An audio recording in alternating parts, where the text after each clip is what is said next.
Salam Indonesia, salam Nusantara dari Sabang sampai Merauke, dari Miangas sampai Pulau Rote. Mantaplah iman kita, mantaplah kasih kita, mantaplah pengharapan kita tentunya dalam Yesus Kristus menjadi Tuhan dan Juru Selamat kita. Haleluya, selamat pagi, selamat kita beraktivitas di pagi ini 5 menit bersama dengan firman telah hadir. Dan kiranya firman ini menjadi kekuatan bagi kita semuanya dalam melakukan kehendak Bapa di surga. Mari kita tunduk kepala kita berdoa.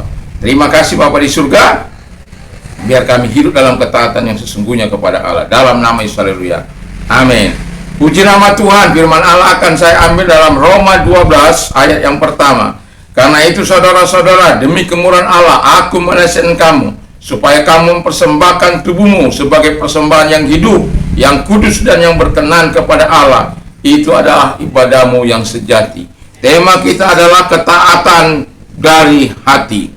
Ya, kita orang yang mengasihi Tuhan, kata ayat 1 Yohanes 5 ayat 3, kita harus hidup dalam ketaatan, menyenangkan hati Tuhan sepanjang umur hidup kita. Nah, Alkitab katakan dengan jelas yang baru kita baca tadi, Tuhan mau kita mempersembahkan tubuh kita, bukan persembahan yang lain, atau uang kita walaupun itu penting, atau binatang dan lain sebagainya. Tetapi Alkitab mengatakan supaya kita ini mempersembahkan hidup kita sebagai persembahan yang hidup, bukan persembahan yang mati. Jadi ada keaktifan di situ, ada kegiatan di situ, ada perjuangan di situ, ada sesuatu yang berharga di situ. Itu sebabnya kita mempersembahkan tubuh kita ini sebagai persembahan yang hidup. Untuk mau berdoa kita harus berjuang. Bangun pagi-pagi jam 4 kita harus berjuang. Atau bangun pagi-pagi untuk berdoa kita harus berjuang. Membaca firman Allah kita harus berjuang. Itu kita mempersembahkan tubuh kita supaya tidak enak-enak saja tidur, tapi kita mengutamakan Tuhan, berteriak kepada Allah bahwa kita butuh Tuhan, bahwa kita orang yang betul-betul mempersembahkan tubuh kita ini supaya dipakai Allah, bukan mempersembahkan tubuh kita ini kepada setan, dipakai oleh setan, dipakai oleh iblis, dipakai oleh ante-antenya, bukan. Tapi tubuh kita ini kita persembahkan sebagai persembahan yang hidup. Lalu yang kedua dikatakan sebagai persembahan yang kudus. Jadi tubuh kita ini harus juga dipersembahkan tadi dengan persembahan yang hidup, dan kemudian sebagai persembahan yang kudus. Karena kalau persembahan kita tidak kudus, ya Allah tidak akan pernah menerimanya. Allah tidak akan pernah bersahabat dengan kita. Allah tidak akan membangun keintimannya dengan kita. Tetapi apabila kita mempersembahkan tubuh kita sebagai persembahan yang kudus, saya yakin dan percaya Tuhan juga akan hadir. Sebab Allah berkata, hendaklah engkau kudus sama seperti aku adalah kudus. Tuhan itu kudus dan tidak akan mungkin dihampiri dengan tubuh yang cemar, dengan tubuh yang kotor, dengan tubuh yang najis, dengan tubuh yang berdosa. Dengan tidak.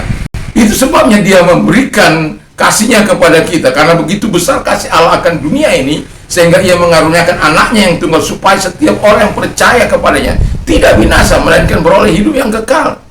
Jadi Allah memberikan Yesus supaya kita percaya kepada dia, karena dia menyucikan kita dari segala perbuatan-perbuatan dosa. Karena firman Allah katakan, barang siapa mengaku dosa-dosanya di hadapan Allah, ia setia untuk mengampuni dosa dan pelanggaran kita. 1 Yohanes 1 ayat 9. Jadi dalam kehidupan kita sebagai orang percaya, ingat mempersembahkan tubuh sebagai persembahan yang hidup yang pertama, sebagai persembahan yang kudus. Yang ketiga dikatakan sebagai persembahan yang berkenan kepada Allah. Jadi bukan abal-abal, bukan main-main. Jadi tubuh kita ini kita persembahkan kepada Allah, bukan hanya sekedar, oh yang penting saya ada beribadah, yang penting tubuh saya. Jangan-jangan Tuhan katakan, bangsa ini memuliakan aku dengan bibirnya, tapi hatinya jauh daripada aku. Janganlah seperti itu. Kita harus beribadah kepada Tuhan dengan sungguh, mempersembahkan tubuh kita ini supaya berkenan di hadapan Allah. Bahwa tubuh kita ini kita tidak pakai untuk melakukan apa yang jahat di mata Tuhan. Tubuh kita ini tidak kita pakai untuk menjadi alat bagi setan. Tubuh kita ini kita tidak pakai untuk menentang dia, memberontak terhadap jalan-jalannya, tapi kita pakai untuk berkenan di hadapan Tuhan sebagai persembahan yang hidup, kudus dan berkenan di hadapan Tuhan. Kalau itu ada, itulah yang dikatakan ketaatan dari hati sanubari, di mana kita mempersembahkan kehidupan kita dengan tulus ikhlas di hadapan Allah. Karena kita memang mau berterima kasih, memang tahu berterima kasih kepada yang sudah memberikan hidup, yang sudah melihara, melindungi, menjagai kita sepanjang umur hidup kita sampai hari ini. Tetaplah kita tetap setia kepada Tuhan, tetap memberikan hati kita ini kepada Allah dalam ketaatan. Mari kita tunduk kepala dan kita berdoa. Terima kasih Bapa di surga, kiranya Tuhan memberkati kami dalam nama Tuhan Yesus dengan hati yang taat kepadamu. Haleluya. Dalam nama Yesus kami berdoa. Amin. Puji nama Tuhan. Selamat pagi, selamat kita beraktivitas dalam Tuhan Yesus Kristus. Tentunya bersama dengan Tuhan. Doa dan harapan saya, kekuatan Tuhan senantiasa bersama dengan kita, dan kita meresponnya dengan ketaatan yang sungguh kepada Tuhan. Mantap, mantap, mantap, mantap. Tuhan Yesus memberkati.